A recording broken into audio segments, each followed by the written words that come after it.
Graça e paz. Antes de qualquer coisa, eu quero te agradecer por você estar visualizando os vídeos, por você se inscrever, porque sem a sua ajuda eu não posso chegar a lugar algum. Andamos unidos em unidade, assim Cristo andou. E eu continuo aqui fazendo o meu pedido de inscritos, de compartilhamentos, de pedidos a amigos, porque apesar de não me conhecerem, se você achar que vale a pena, eles são tocados pelo Espírito Santo, a fim de que a mensagem chegue além e possa também ajudar, principalmente outras pessoas. Eu vou gravar aqui, né, sou a pastora Marisa, a ressignificância do luto, né, a parte, vamos dizer que seja a parte 3, que eu já gravei a parte 1, 2, e o luto, segundo uma professora minha de teologia que fez um doutorando nesta área, ela diz que o luto ele dura 6 meses.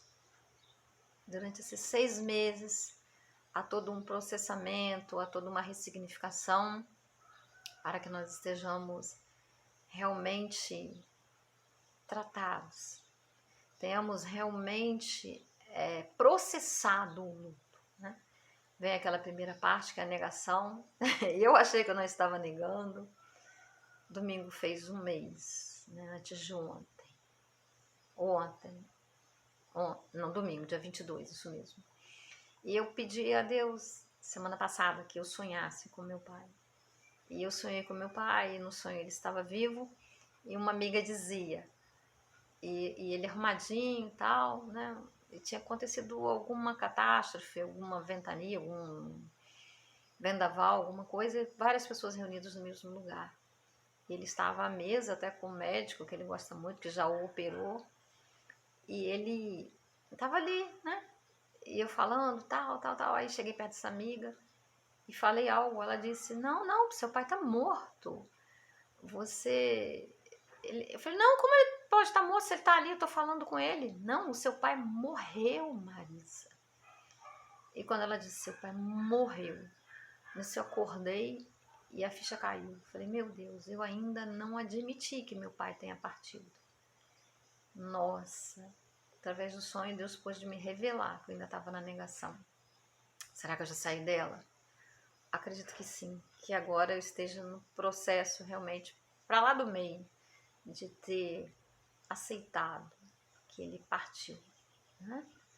Mas eu quero compartilhar com vocês a primeira palavra que Deus me deu assim que ele caiu, que ele tomou o tombo, que ele fraturou o ombro e foi para o hospital. O Senhor me deu lá em 2 Coríntios, capítulo 5.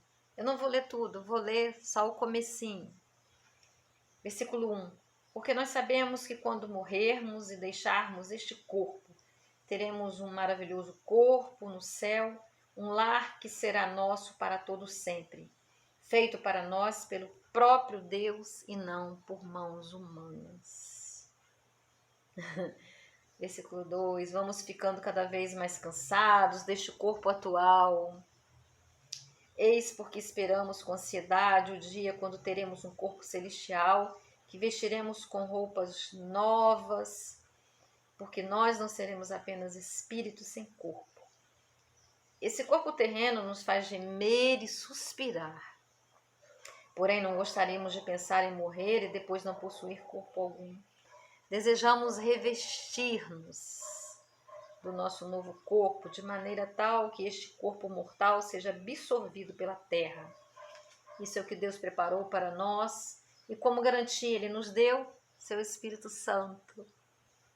Agora estamos confiantes e compreendemos que cada instante que gastamos neste corpo terreno é tempo gasto longe de nosso lar eterno com o Senhor. Sabemos que essas coisas são verdadeiras pelo que cremos e não pelo que vemos.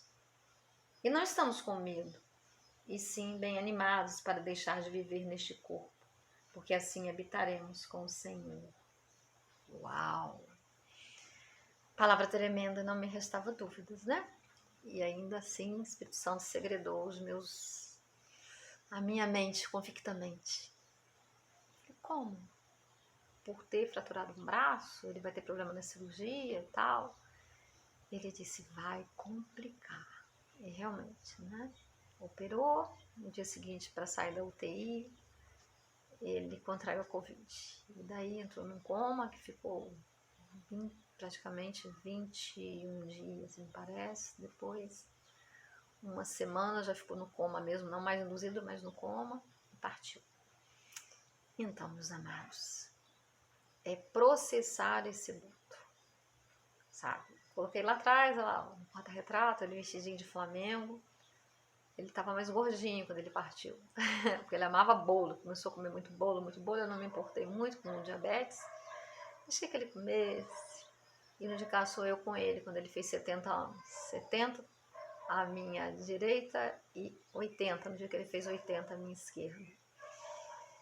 Então, ainda me sacudo, ainda vem aquela dorzinha aguda, sabe, dolorida, porque como eu disse para vocês, nesses quase três últimos anos ele morou comigo, né? Meus pais são separados.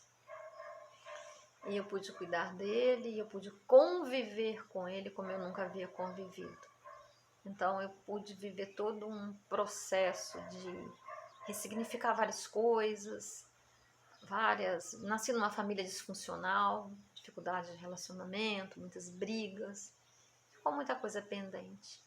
E nesse tempo eu pude trabalhá-las interiormente. Houve perdão, houve um gostar dele, porque devido a tantas coisas difíceis, complicadas, eu amava, mas o gostar, admirar, era um pouco complicado, mas eu aprendi nesse tempo. Então eu sou muito grata a Deus, porque eu fui abençoada por poder ter esta convivência. E aprendi a gostar e amar. Amar, como eu disse, sempre amava. Porque amar não é sentimento, são atitudes. E eu sempre agi com atitudes de amor. Mas apreciar foi mais complicado. Mesmo porque não tenho amnésia, eu conhecia suas histórias bem profundamente. Mas eis-me aqui, processando esse luto, e estive fora esse final de semana, me lembrei dele, vi o mar, falei como ele ia gostar. No mesmo instante, puxei minha mente, como se puxa as rédeas de um cavalo selvagem. Ei, lá no céu tem mar de águas cristalinas maravilhosas, ele não precisaria estar aqui, ponto. E seguir adiante. Mas eu sei que é um processo, que ainda vai levar dias, né? Já não choro todos os dias, deve ter mais ou menos uns 4 dias, né, que eu não chorei mais. Mas eu sei que ainda vou chorar, porque agora mesmo nessa hora eu tô sentindo vontade de chorar. Eu passo ali no corredor, vejo o quarto dele, né, sinto o cheiro, porque o cheiro fica muito forte, né, ainda mais pessoas idosas. A mente tenta fugir, né, a mente ela é uma coisa incrível, ela tenta me levar lá onde ele foi enterrado, imaginar como o corpo está desfeito, isso é terrível. E eu fiz o que eu fiz quando meu filho partiu, eu criei na minha mente uma cortina de flores, e quando vem esse pensamento, eu puxo essa cortina de flores e logo elevo o meu pensamento aonde ele está, bonito, forte, ereto, sem dores, sem nenhuma das complicações que ele tinha, né? Mas é necessário trabalharmos com a nossa mente, senão ela nos arrasta, ela nos leva ao caos, à depressão, à tristeza. E eu, graças a Deus, eu continuo trabalhando, eu continuo gravando os vídeos, eu continuo sorrindo,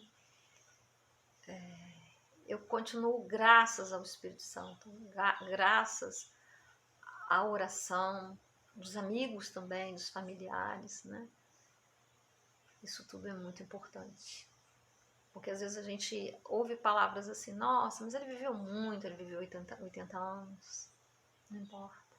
Apesar de saber que foi o melhor para ele devido a ele estar com um nódulo na cabeça e isso levá-lo a um sofrimento tremendo, tudo isso ajuda um pouco, mas não aniquila, não extingue a questão da dor, da falta, da partida, tá?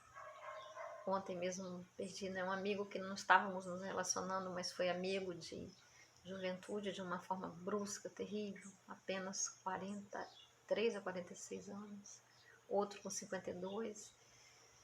Falei, minha vida prossegue, com as perdas, com as idas e vindas. Assim é a vida, a fragilidade da vida. Basta um piscar de olhos para não estarmos mais aqui. Por isso temos que estar preparados, caminhando com o Senhor, para não temermos, para que a nossa partida seja realmente, como a palavra que disse, né? Alegria por estar com o Senhor, por nos encontrarmos com Ele e termos a vida eterna prometida que o Espírito Santo nos garante. Por isso Ele veio habitar em nós, para nos capacitar a alcançarmos a vida eterna, para termos a ferramenta mais importante, que é o discernimento, que é a fé, que é a graça, que é o crescimento de todos os frutos do Espírito em nós, que nos ajuda a viver uma fé autêntica, uma fé que nos leve à vitória. Vou virar aqui um pouquinho que está dando um brilho no meu óculos, melhor assim, né, meus amigos?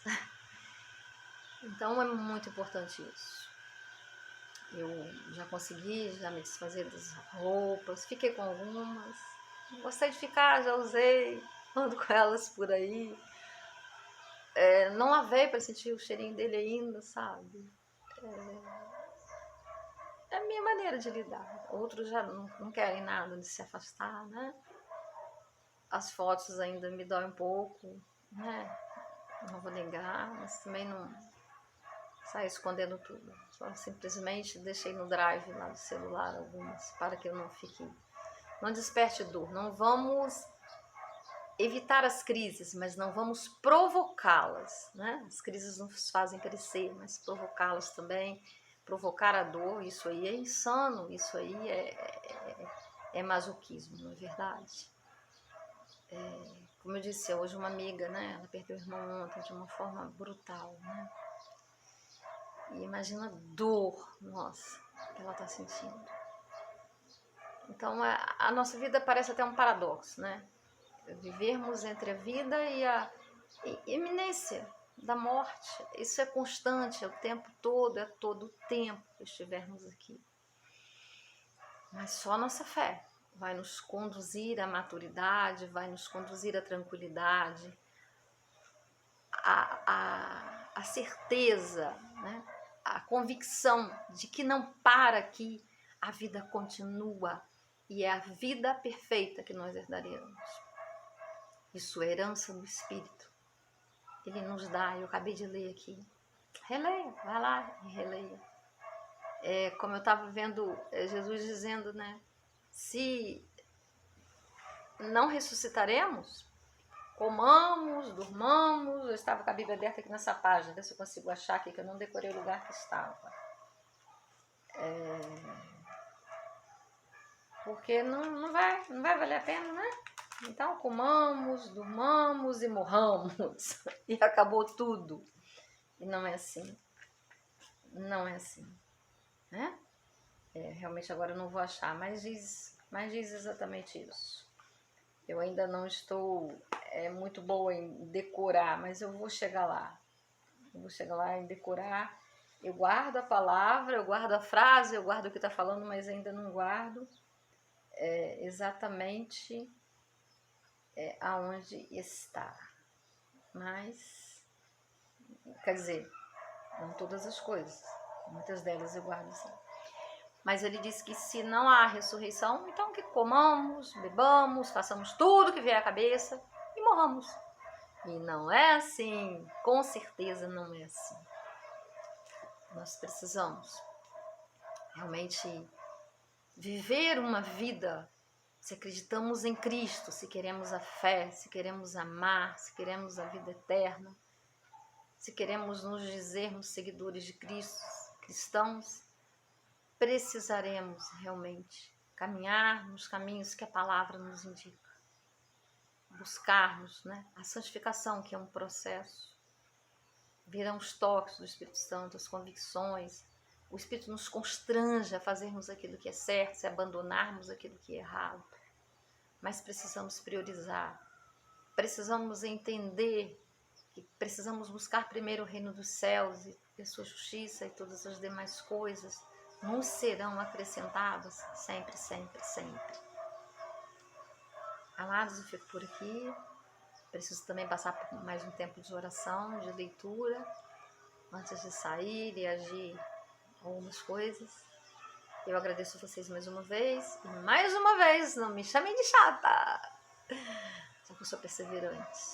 Se inscreva no canal, aquele que não se inscreveu. E te peço, por favor, convide alguém para se inscrever, compartilhe. Eu preciso chegar realmente a 1000 inscritos. E ainda falta um pouco. Obrigada. Fique com Deus. Deus abençoe a tua casa, a tua família. Eu não sei se você está passando pelo luto agora também. Não sei se você já passou. Que Deus nos sustente a todos e nos ajude a processar tudo isso, para que não fiquemos adoecidos. Porque quem engole o choro, quem engole aquilo que precisa ser colocado para fora, aquilo vai ficar ali e vai nos adoecer, vai nos tornar pessoas talvez fisicamente adoecidas, emocionalmente amargas, revoltadas, insanas mentalmente. Não estou dizendo loucas, loucura é uma coisa, insanidade da alma, né? Desequilíbrio emocional é outra coisa, que nos leva a muitas outras coisas graves, as somatizações nos nossos corpos e adoecemos. Então nós precisamos viver com Deus, sempre com Deus, processando tudo isso. Fique com Deus. Muito obrigada por me ouvir mais uma vez. Que Deus nos abençoe. Em nome do Pai, do Filho e do Espírito Santo. Amém. Eu sou a pastora Marisa.